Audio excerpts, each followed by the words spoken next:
Hello everyone, Ross and Jack here. Oh, I said your name first. Jack and Ross and Jack here. It doesn't really matter, does it? I suppose not. No. Here with the first news of today. And for the first news video, we thought we'd take a look at the big Rolling Stone piece that came out, where they went into various claims made by various former WWE writers.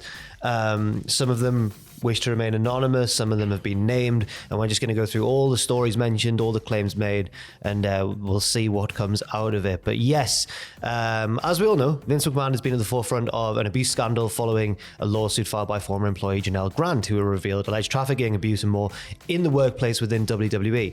More of WWE's alleged toxic culture looks as though it has been uncovered following a piece in Rolling Stone by Christy Lee Yandoli, yeah. Christy Lee Yandoli, whose article shared stories, as I mentioned, from several former WWE writers. So the first bit revolves around inappropriate situations, is the quote there, in the writer's room. Several of the female writers who were approached, who wish to remain anonymous, revealed some of the inappropriate situations they found themselves in during their time in the WWE's writer's room, noting that they became very conscious of their gender due to treatment made by male co-workers. One of the writers explained that comments would be made about her outfits, and in addition to claims about being touched by others in the room, she said they would touch me where they would have me come closer to them. They would pull me by my waist to come somewhere or to move closer to them. And I'm just super aware that it's kind of close to my butt. And most people don't touch me by the waist ever. And I thought, this is strange. Another writer explained that she felt uncomfortable with the over-sexualization of female performers and revealed feelings of not feeling safe at work.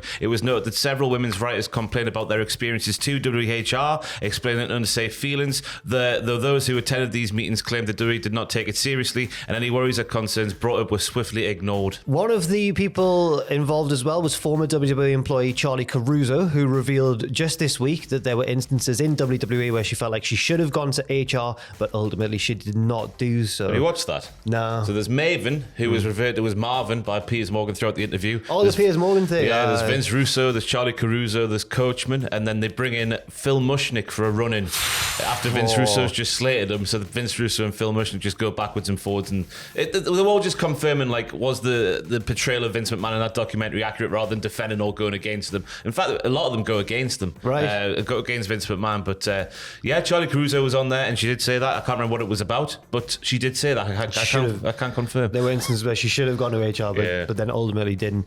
The Rolling Stone piece also goes into the general writers' room culture, which former writers have described as, quote, hostile and toxic.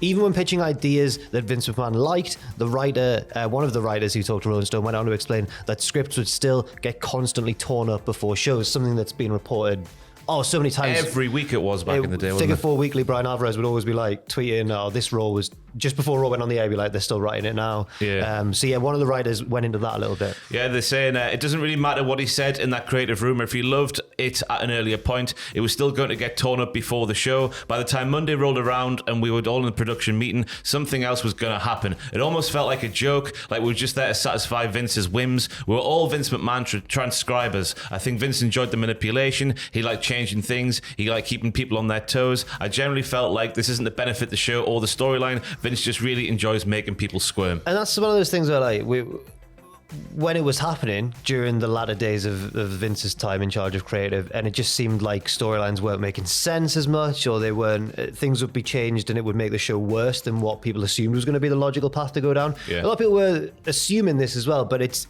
now that there's sort of confirmation from people who did used to work there, it makes a lot of sense. And you hear interviews of people who were like the superstars who were doing these segments at the time when they would get the script at the 11th hour. All the changes seem to be really minute. Yeah. But when you compile them all together, it made such a big difference to what we saw week to week to week. Yes, some of the conduct in meetings was revealed by former writers as well, who claimed that it was a toxic boys club with insults, jibes, and good old boys locker room talk.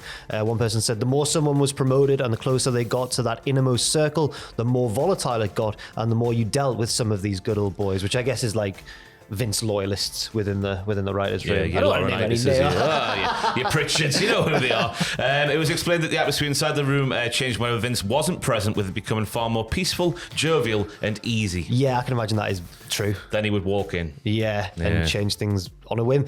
Also, former WWE writers were fired over challenging an inappropriate segment. So many of the writers spoken to for the Rolling Stone piece did wish to remain anonymous, but one who didn't was Michael Leonardi, who shared many of his own experiences, even touching upon a segment which led him to be fired, a situation he's been open about in the past. This involved a segment where Neville, now known obviously as Pac in AEW, was supposed to say, "I have a dream of winning the Royal Rumble," on Martin Luther King Jr. Day while surrounded by black WWE superstars. Leonardi revealed that Neville was quite understandably uncomfortable in delivering this line, so it was instead handed off to R-Truth. A far more sensible pick to have in that role. But the story continues there. Leonardi revealed that McMahon went off on a tirade due to the situation. This is what Michael was saying. He turned to me and said, "So you didn't give me what I wanted?" I said, "I understand, I'm sorry. We all went over it and felt good about it. We just made the small tweak." And then he started just yelling at me. And it was such an intense moment. I walked out with my tail between my legs. The script called for Neville to speak up and tell everyone that he's got a dream too, and that dream is to win the Royal Rumble.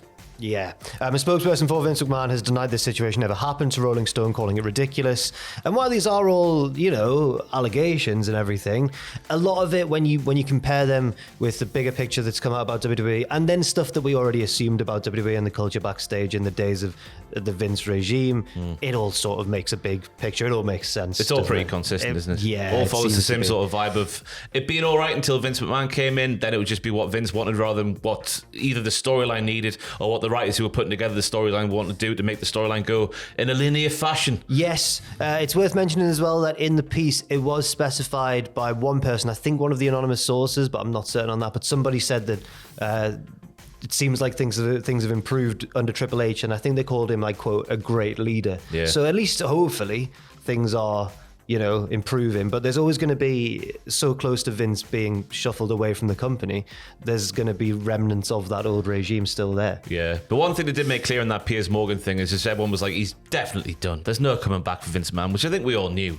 Yeah. But it's nice to hear from people who were relatively close to him at one point in their careers, especially someone like Coachman, who was like both on screen and behind the camera, like sort of near him. I'm surprised when you mentioned the lineup there on the Piers Morgan roundtable thing. I thought it was going to be far more mixed than it because you were saying, like, well, Maven, I don't know what his thoughts on Vince would have been, but Coachman, I thought he was going to be speaking up in Vince's defense all the time. Yeah, he was very fair, Coachman. He was just like, the good bits were good, the bad bits were bad. So yeah, it was they were all confirming that the portrayal in the documentary was accurate, which is, I guess, is fair enough. Yeah, and the Rolling Stone piece is well worth a read as well if you want to look at some of the things we've talked about there in greater detail too.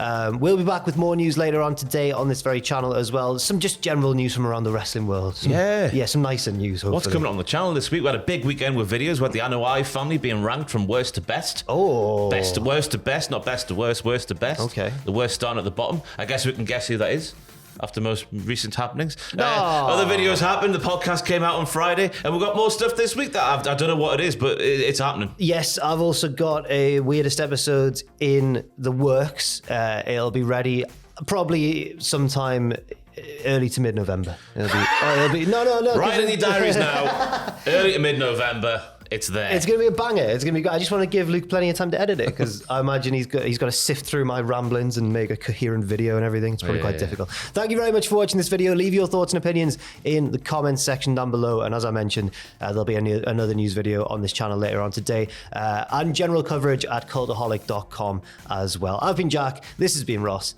and we'll see you very soon.